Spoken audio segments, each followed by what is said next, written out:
문제, 이제 1단원 문제 전체 한번 풀어보도록 하겠습니다. 자, 보겠습니다. 아이고. 자, OX 문제부터 한번 같이 볼게요.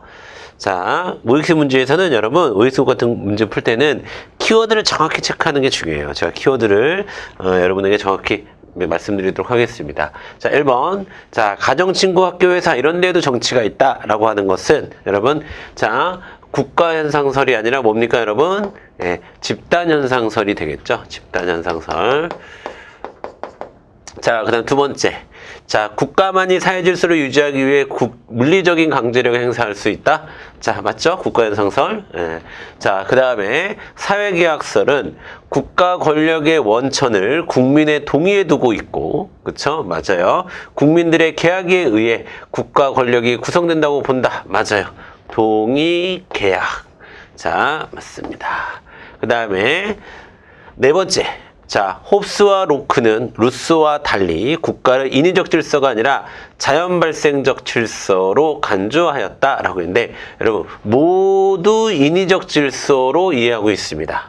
홉스, 로크, 루소 모두 인위적 질서로 보고 있어요.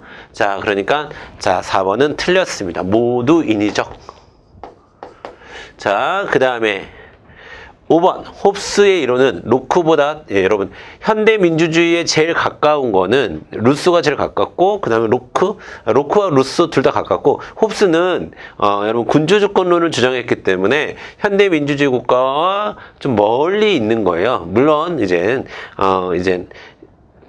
절대 왕정인 세계라든가 뭐 그런 건 아니지만, 왕권 시도서를 기초한 건 아니지만, 그래도 현대, 그 당시에는 당연히 홉스가 진보적이었겠죠. 그러나 이제 현대를 기준으로 보면 홉스의 이론이 가장 멀리 있는 건 사실이죠. 자, 그래서 아니죠. 그 다음에 6번 로크와 루소는 홉스와 달리 자연권 상권 분립을 주장했다라고 했는데, 상권 분립을 주장하는 사람들은 아무도 없어요. 아무도. 다만 로크만 이권 분립을 주장하긴 했죠. 그리고 상권 분립을 주장한 사람은 몽테스큐에이고요. 그러니까 자, 6번 틀렸습니다.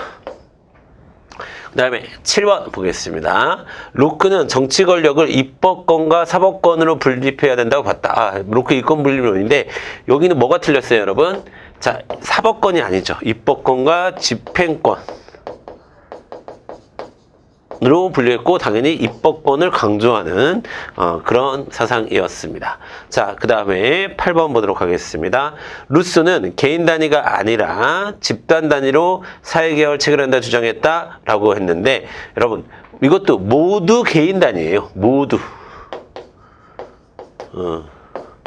그렇죠? 8번도 틀렸고, 9번 보겠습니다. 사회계약설은 국가 성립 이전의 자연 상태를 역사적으로 증명할 수 없다는 비판을 받아요. 맞아요. 사회계약설은 이제 우리가 이러이러한 이유로 사회가 계약되었다라고 얘기를 하는 거기 때문에, 그러면 사회가 계약되기 이전은 그냥 자연 상태로 치부해 버리는 거예요. 그러니까 그 이전에 대해서는 사실은 그 이전에 국가 이외에 다른 뭐 부족의 형태가 있을 수도 있고, 가문의 형태가 있을 수도 있고, 교구의 형태가 될 수도 있고, 유럽 같은 경우에는 여러 가지 형태의 사회가 있었는데 그거를 설명하기가 좀 힘들다라는 비판을 받습니다. 네, 맞고요. 10번 홉스는 인간 심리의 작용을 개인들이 국가 보호를 받기 위해 하는 동인으로 간주하고 있다. 이것도 맞습니다. 자, 여기서 얘기하는 인간 심리적인 작용은 다 두 글자로 얘기하면 공포, 또 늘려서 얘기하면 죽음에 대한 공포를 얘기하다는 거예요. 죽음에 대한 공포. 자, 여러분 홉스가 이해했던 자연 상태는 만인의 만일에 대한 투쟁 상태입니다. 언제 누가 나를 죽일지도 모르는 그런 긴장감 속에 있는 거예요. 그러다 보니까 죽음의 공포를 느낄 수밖에 없고, 그 죽음의 공포를 극복하기 위해서 우리는 국가의 보호가 필요하다. 그래서 전부 양도해야 된다. 누구한테? 리바이어던이라는 이름의 절대 군주에게. 이렇게 얘기하는 거예요. 그렇죠? 그렇기 때문에 10번 맞는 말. 그 다음에 여러분 민주주의를 직접과 간접으로 나누었을 때 직접은 중후정치 가능성이 높다. 이 대표적인 사례가 우리 도편 추방제죠. 고대 그리스 아테네에서 있었던. 자, 이것도 맞고. 자, 그 다음에 12번. 자, 로크의 이권물론은 대통령제가 아니죠. 틀렸습니다. 자, 의원내각제의 뿌리가 됩니다. 의원내각제. 그 다음에 13번 보겠습니다. 근대 민주정치와 현대 민주정치의 공통점은 여성의 정치 제도가 됐다. 아니죠. 근대에는 여성의 정치 참여가 제도화되지 않았죠. 현대에서만 여성이 정치 참여가 제도화된 것이죠. 1928년. 그렇죠? 기억하시죠? 그래서 13번 틀렸습니다. 14번. 고대 아테네는 평의의 행정관 재판소 등 설치해 상권 분립이 실현됐다. 자, 권력 분립 자체가 없었다. 자, 이거는 그냥 역할의 차이인 것뿐이지 권력은 민회에다 집중되어 있던 형태다. 그래서 고대 그리스 아테네는 권력 분립이 일어났다라고 평가할 수 없다. 그리고 상권 분립은 근대에 들어와서 몽테스키웨라는 사람으로부터 시작된 것으로 봐야 한다. 라고 했죠. 14번 X. 자, 그 다음에 15번. 자, 여러분 위에 거 좀 이거 날라가요. 자, 15번 더 보도록 하겠습니다. 자, 영국의 명예혁명의 결과 권리청원이 채택되었다. 아니죠. 권리장전이죠. 자, 여러분 잊지 마세요.